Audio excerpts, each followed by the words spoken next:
دا زما ورونه دلته ناست دي زه د ټولو سیاستدانانو قدر کوم زه چې په پارلیمنټ کې خبره کوم زه هغه تنقید برای تنقید نه کوم په دلیل خبره کوم په ثبوت خبره کوم په اعداد و شمار خبره کوم او سپکه خبره نه کوم پښتون سړي سره او بیا د اسلام علمبردار سره درنه خبره خوند کوي سپکه خبره خوند نه کوي الله زه سپکې خبرې نه کوم په عوامو کې نه او که هغه په میډیا کې او که پارلیمنټ په فلور زه ساتلی محترمو دا زما ورونه راغلل امنه دې سره اختیار نشته دی دا د مرجر نه پس د پروینشل ګورنمنټ ډسکریشن دی د وفاق د سره اختیار نشته دی دا سیفران کمیټي ما ساجد صاحب ته وموي ما اقبال حاجي صاحب ته وموي چې تاسو ولې دا باغ نه ګمان راتاویږئ دا تاسو ولې دومره اوږدې اوږدې چکرې وایئ سیفران سره د کوم اختیار پاتې شوی دی سیفران خو اوس وفاقي ډپارټمنټ دی ایون دا د پټه مسله د قومي اسمبلی په فلور باندې هم نشي ډسکس کېدی ځکه چې 18ویں ترمیم تحت دا د وفاق نه دا د صوبایي امور دي او صوبایي امور د په وفاقي ایوان کې نشي ډسکس کولی دا خو موږ هسې سترګې پټو او زورورتیا کوو چې په زوره باندې دا خبره په قومي اسمبلی او د سنټ په فلور باندې ډسکس کوو ما دې وروڼو ته هم درخواست وکړم ستاسو ته هم وایم او د میډیا ملګري ناستې دي په توسط حکمرانانو ته هم وایم یو ایگزیکټیو آرډر چې چیف منسټر اف خیبر پښتونخوا جاري کړي خبره خلاصه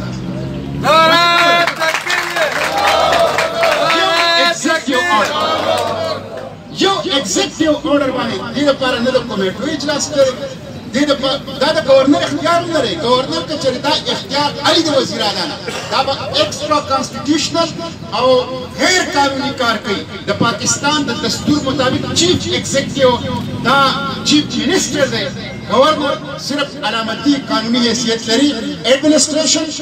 او د پاکستان د صوبې ډے ټو ډے میټر روزمره امور دا د چیف منسټر اختیار دی او د هغه کانسټیټیوشنل ډومین دی دا به هغه کوي په دې وجه باندې زه وزیر اعلی نه دا مطالبه کوم چې هغه د فوري طور یو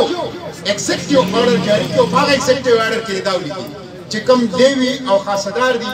دا مونږه ایز ا پروینشل سروینټ دا واغسته او دا دې حق دی دا څومره څه خپله د چیرمین د سټینډینګ کمیټې اف ساینس اینډ ټیکنالوجي او په کانټریکټ باندې د 2 کالو دپاره خلک راشي د 2 کالو دپاره هغه کانټریکټ ایکسټینډ شي 4 کاله په هغه 4 کالو کې عموما خلک ورېج شي بیا چې کانټریکټ ختم شي بیا اوس موږ چېرته لاړ شو اوس خو موږ ورېج شوي یو په څه کې هغه ما په خپله کانټریکټ ملازمین ټول نه صرف بلدي کړله بلکې هغې ته مې ویل چې دوی کوم خدمات کړي دي کومه تجربه حاصله کړې ده کوم ټریننګ حاصله کړی دی دا د حکومت امانت دی دا د قوم امانت دی دوی له دې ټریننګ او دا ایج دا حساب کې او په هغه حساب سره دوی له پروموشن او انکریمنټ ورکوي دا د دوی حق دی ته چې نوي خلک بلدي کړې ته به هغې له ټریننګ ورکړې ته چې نوي خلک بلدي کړې د هغې په ټریننګ به ته وسایل او وخت خرچ کړې دوی ټریننګ اخیستی دی او داسې ټریننګ یې اخیستی دی چې بدترین قسمه دهشتګردۍ کې ډیوټي کړې ده دا ډپارټمنټ کې نه وي دا نه د پنجاب پولیس شته دی دا نه د سند پولیس شته دی دا نه د بلوچستان پولیس شته دی بلکې زم دا د فاټا پیټ نه علاوه د کې پی کې پولیسو دا ایکسپیرینس نشته دی چې براه راست او فورسز په فرنٹ لاین باندې د دهشتګردۍ خلاف تاسو جنګ وکړئ دا لوی اسټ دا یو اساسه ده او دا د قوم امانت دی لہذا دې چې کوم وخت تېر کړی دی هغه د دې په سروس کې شمار شي دې چې کوم ټریننګ حاصل کړی هغه د دې د پروموشن حصه شي او چې کله ته افیسر ځای د ټولو نه مخکې چې دلته کوم افیسرز دي د دې دا اختیار دی کوم سړی په کوم رینک باندې په هغه رینک کې به په ریګولر پوسټ افیسر رینک باندې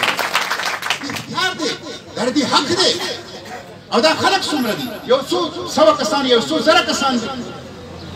او آلریډي په قومي خزانه باندې په صوبایي خزانه باندې د دې